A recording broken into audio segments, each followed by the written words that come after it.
So hello everyone, आज हम बात करने वाले हैं एक इम्पोर्टेंट टॉपिक पे जो है शॉर्ट नोट्स।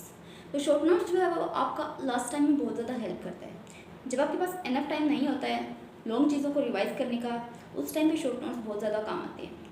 सो आज की वीडियो में हम बात करेंगे कि आपको शॉर्ट नोट्स क्यों बनाने हैं, कब बनाने हैं और कैसे बनाने हैं। So let's start. सबसे पहला, शॉर्ट नोट्स कब बनाओगे?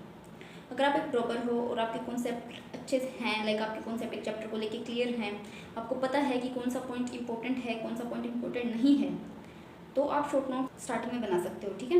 एंड अगर आप 11th-12th के बच्चे हो या एक ऐसे ड्रॉपर हो जिसने जस्ट तैयारी शुरू की है, लाइक फ्रेशर हो, तो आपको क्या करना है कि पहले चैप्टर को पढ़ना है, उसके PYQ सॉल्व करने हैं, उसके क्वेश्चन सॉल्व करने हैं, मॉक टेस्ट देना है, मॉक टेस्ट से अपनी गलतियां देखनी है। एंड देन जब आप उस चैप्टर के बारे में जान जाओ मैक्सिमम चीज़ें कि कौन सा पॉइंट इंपॉर्टेंट है, कौन सा नहीं है, उस टाइम आप शॉर्ट नोट्स बनाओ, ठीक है। अब मैक्सिमम बच्चे पूछते हैं कि शॉर्ट नोट्स कैसे बनानी है। तो शॉर्ट नोट्स बनाने का सबसे मेन इंपॉर्टेंट पॉइंट ये है कि आपको अपने लॉन्ग नोट्स खोल के बैठ जाने, जो भी आपके लॉन्ग नोट्स हैं, एक रफ नोटबुक लेनी है एंड लॉन्ग नोट्स में से जो भी इंपॉर्टेंट पॉइंट है वो मैं आपको आगे बताऊंगी। जो भी चीज़ें आपको शॉर्ट नोट्स में लिखनी है आप रफ नोटबुक में लिखते जाइए। इससे आप एक बार पूरे लॉन्ग नोट्स में से गो थ्रू हो जाओगे और रफ नोटबुक में आपके पास लिखने वाला जो मटेरियल है वो एक्सट्रैक्ट होके आ जाए। इन फेज में आपको क्या करना है, शॉर्ट नोट्स में जो आपने रफ नोटबुक में लिखा है उसे फेयर नोटबुक या फिर जो भी आपकी शॉर्ट नोट्स की आपने नोटबुक लगाई है उसमें लिख। तो इससे क्या होगा कि आपने अपने लॉन्ग नोट्स में से आपने 2 बार गो थ्रू कर लिया है। तो इससे क्या होगा कि आपका रिविजन भी अच्छे से हो जाएगा और आपके जो शॉर्ट नोट्स हैं वो अच्छे बनेंगे, क्योंकि आप एक बार रफ में लिख रहे हो, एक बार फेयर में लिख रहे हो। तो इससे क्या होगा कि जो एक्सट्रैक्टिंग प्रोसेस है वो जो भी मेन पॉइंट्स होंगे वो रफ में हो जाएंगे, फिर या फिर जो एक्स्ट्रा पॉइंट बचेगा वो रफ में निकल जाएगा और जो फेयर नोटबुक है उसमें सिर्फ और सिर्फ इंपॉर्टेंट मटेरियल ही बचेगा।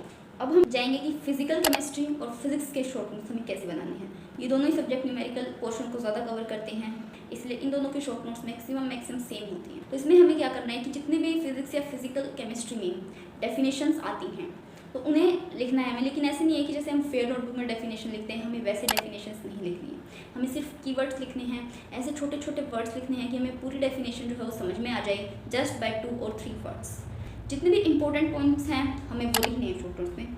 फिजिक्स एंड फिजिकल केमिस्ट्री के लिए बहुत ज़्यादा इंपॉर्टेंट है फॉर्मूलाज, तो जितने भी इंपॉर्टेंट फॉर्मूलाज पूरे चैप्टर में आए हैं आपको वो लिखने हैं शॉर्ट नोट्स में। और जितना भी थ्योरेटिकल पार्ट में जो इंपॉर्टेंट पॉइंट्स होते हैं हमें वो लिखने हैं। नेक्स्ट हम ये भी लिख सकते हैं कौन से वाटर का म्यू कितना होता है, वाटर का रिफ्लेक्टिव इंडेक्स कितना होता है, ग्लास का कितना होता है। ये छोटे छोटे पॉइंट्स हैं कि आपको शॉर्ट नोट्स में जरूर ऐड करने हैं, सो दैट आप बार बार रिवाइज करो तो आप उनसे गो थ्रू होते रहो, ठीक है। जितने भी इंपॉर्टेंट PYQs हैं, इंपॉर्टेंट क्वेश्चन हैं, उनका आपको कॉन्सेप्ट लिखना है कि ये क्वेश्चन आपने कैसे सोल्व किया, इस क्वेश्चन में क्या कॉन्सेप्ट आने वाला है।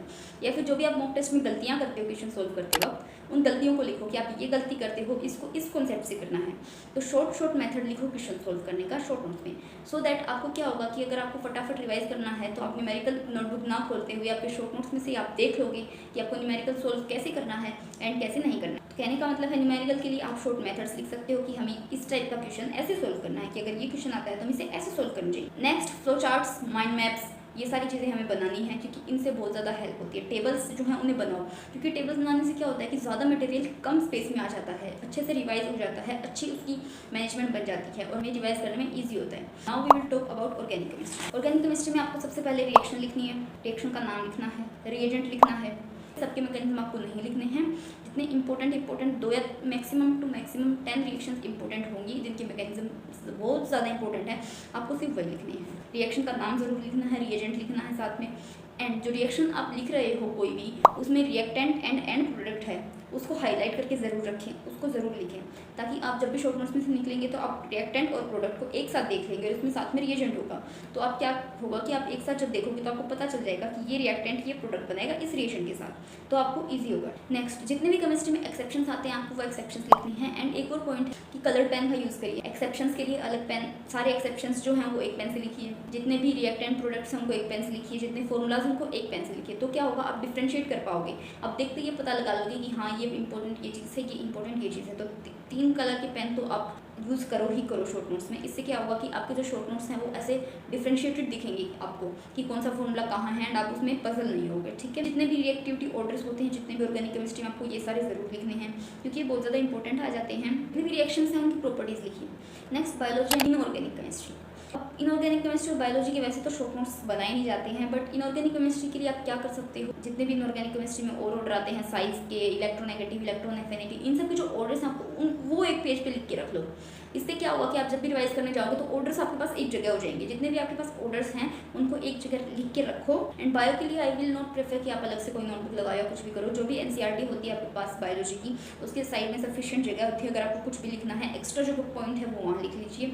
जैसे बायो में कुछ आउट ऑफ सिलेबस या फिर आउट ऑफ एनसीईआरटी का एक आधा क्वेश्चन आता है, जो भी आउट ऑफ 1-2 चीज़ें आती थी एनसीईआरटी से वो मैंने उसमें लिख रखी थी, सो दैट मुझे और कोई नोटबुक और कोई नोट्स में जाने की ज़रूरत ही ना हो। जो सारा मेरा कंटेंट है बायोलॉजी को, वो मेरी बायोलॉजी की एनसीईआरटी में ही हो।